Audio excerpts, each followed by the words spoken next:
Belum jam tidur yang kita pengen tidur, kita udah berhenti makan. Jadi jam 8 perfect lah ya. Kalau mau tidur jam 10 atau jam 11, masih banyak cara untuk menghubungi kita ya.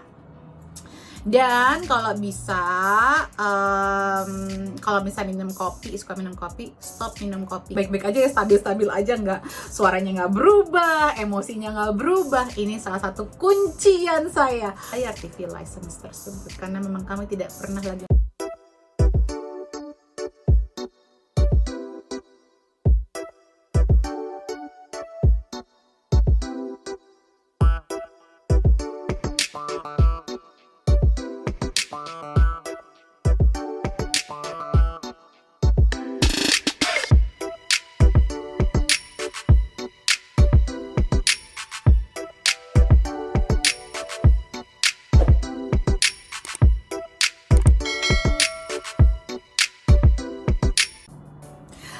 Kembali lagi bersama saya, Debbie Jean-Marie, your favorite naturopathic practitioner.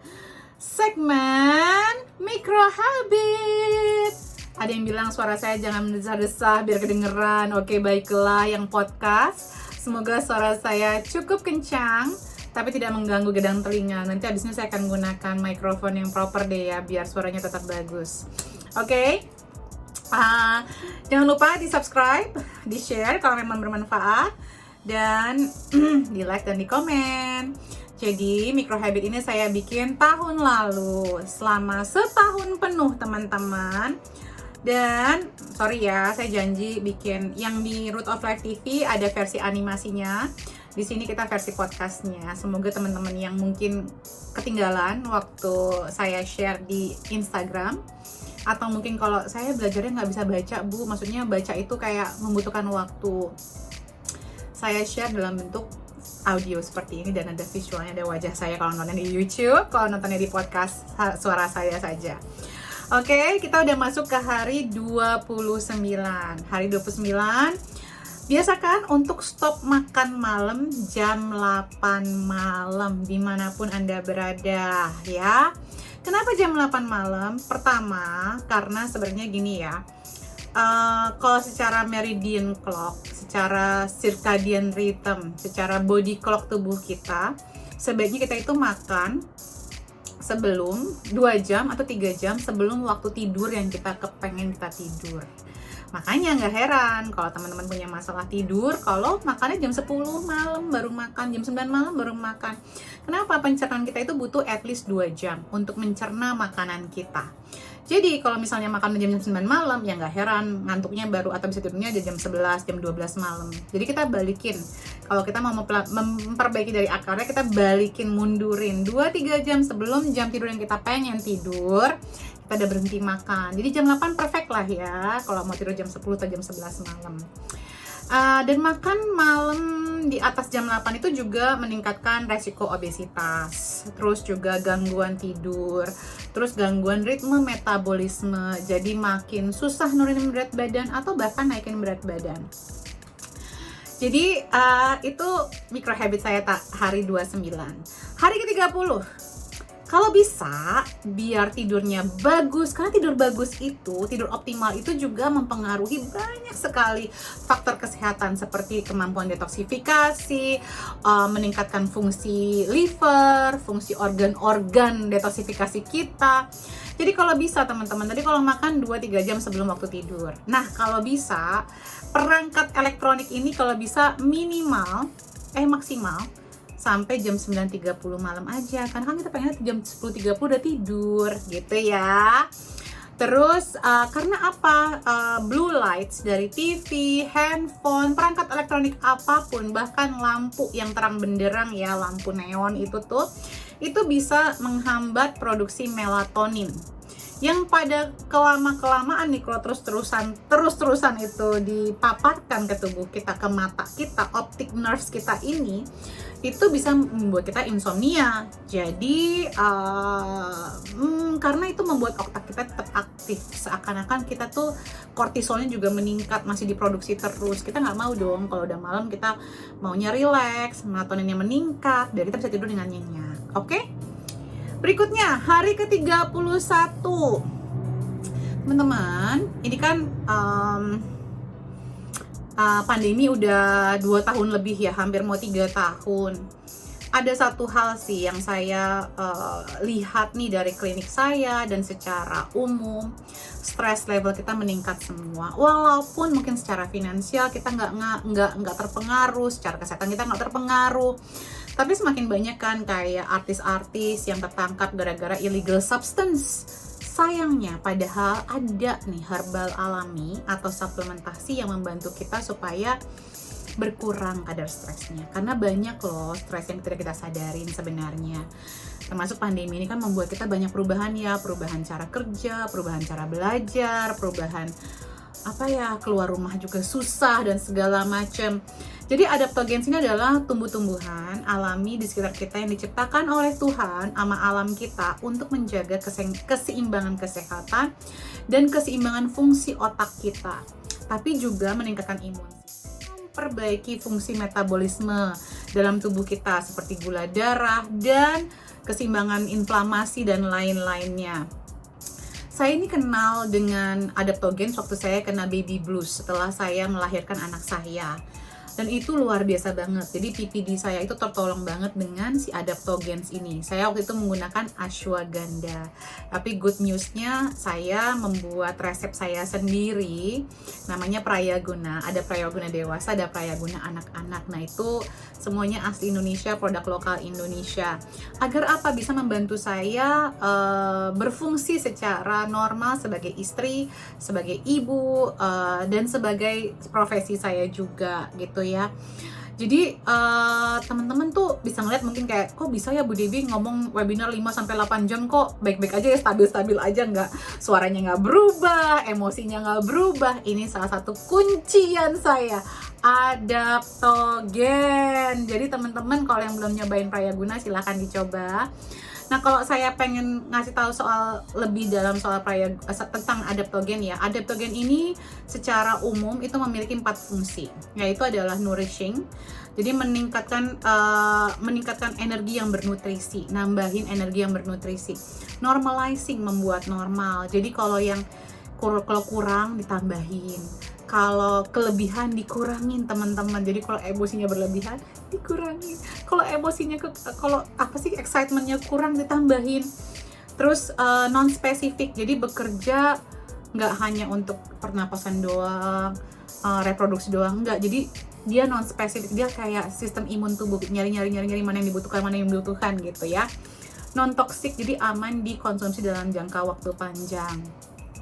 Manfaat lainnya juga luar biasa untuk membantu mengembalikan vitalitas dan kesehatan, meningkatkan kesehatan secara umum, meningkatkan energi, mengoptimalkan fungsi organ, mengurangi respons stres, meningkatkan kekuatan tubuh dari dalam, memperbaiki gula darah, mengoptimalkan protein sintesis, mengurangi peradangan dan level hormon stres, memperbaiki kesehatan kolesterol dan meregulasi keseimbangan hormon. Banyak banget ya udah. Cus diminum aja ya, dikonsumsi agar kita semua lebih sehat dan imun sistem kita lebih terjaga. Oke, berikutnya hari ke-32 atau day 32. Stop nonton TV. Hah? Teman-teman tahu nggak kalau saya sekeluarga sudah stop nonton TV dari tahun 2010. 2010 kita udah nggak nonton TV lagi. Kenapa? TV itu, jadi ini pada waktu suami saya awal 2010, waktu suami saya didiagnosa kanker, kami memutuskan untuk tidak nonton TV lagi karena TV itu kebanyakan bikin stres. Jadi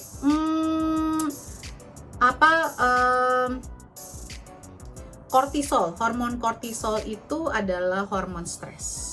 Ini sebenarnya bisa kita tes ya, hormon kortisol itu ada tesnya. Kalau di klinik saya itu saya pakai strip aja, itu bisa dites di air liur kita begitu kita bangun. Dan ini sebenarnya kadar level stres orang tuh bisa berbeda-beda, bahkan anak kecil pun sudah banyak yang stres. Nah ini kadang-kadang kalau kita nonton TV, anxiety kita meningkat karena kabar COVID meningkat, wah bikin panik. Ada yang meninggal, ada pencabulan anak-anak, wah bikin panik, apalagi ibu-ibu ya. Ini kalau kita punya pencetus trauma sebelumnya, ini bisa memicu trauma kita. Jadi mendingan TV-nya dimatiin aja. kalaupun nonton TV, pilihlah program-program yang kita tahu bisa menghibur kita atau mengedukasi kita, seperti nonton YouTube dengan pilihan-pilihan yang memang kita tahu. Jadi TV, di rumah saya ada TV, tapi saya tidak menonton TV yang stasiun TV lagi. Bahkan kalau di UK itu kita ada yang namanya iuran TV license. Kami sudah bertahun-tahun tidak membayar TV license tersebut karena memang kami tidak pernah lagi menonton berita dan lain-lain. Tidak perlu. Bahkan kadang-kadang berita-berita TV itu banyak yang didramatisir dan banyak yang ditunggangi. Sekarang informasi banyak dari mana-mana. Kita bisa mencari informasi sendiri kalau memang kita membutuhkan itu. Oke, itu rahasia saya. Rahasia naturopati saya. Berhenti nonton TV. Day 33. Sleep hygiene. Jadi video ini mungkin lebih banyak menekankan berapa pentingnya kita untuk memperhatikan kualitas tidur kita. Jadi biasanya kalau kita memastikan tidur kita itu optimal, tidur optimal itu adalah akar dari banyak masalah kesehatan ya. Kalau nggak optimal tuh menimbulkan banyak penyakit sebenarnya. Jadi teman-teman, segini pentingnya. Kalau ada satu yang kita harus pelajari selama pandemi ini, optimalkanlah tidur. Karena tidur adalah key untuk kesehatan semua organ kita. Jadi ada sleep hygiene namanya yang saya anjurkan ke semua klien saya. Pastikan suhu ruangan itu 19 derajat Celcius. Kalau yang tidak ada AC, agak tricky nih kalau di Indonesia ya. Mungkin kalau saya karena kan di UK itu kebanyakan dingin ya. Jadi kalau pas lagi panas saya buka semua jendela atau pintu-pintu. Tentunya kalau di Indonesia banyak nyamuk, mungkin bisa dipakein sarang nyamuk. Pokoknya pastikan ruangan itu 19 derajat Celcius itu adalah suhu yang paling optimal. Kamar itu kalau bisa gelap, bener-bener gelap, jet black. Jadi nggak ada lampu-lampu yang nyala sebaiknya. Terus pakaian itu harus yang nyaman, terutama pakaian dalam, jangan yang ketat-ketat banget. Kalau bisa katun. Terus semua aktivitas sebelum itu kalau bisa yang relaxing. Nonton TV juga jangan cari-cari tontonan TV yang bikin stimulasi otak kita gitu, bikin tembak-tembakan atau pertengkaran. Itu teriak-teriakan, kalau bisa dibatasin sebelum jam tidur. Ganti aja channelnya, cari yang bikin happy. Terus tidak ada alat elektronik di kamar tidur. Kamar tidur hanya untuk istirahat dan bercinta. Ingat, kamar tidur hanya untuk beristirahat dan bercinta.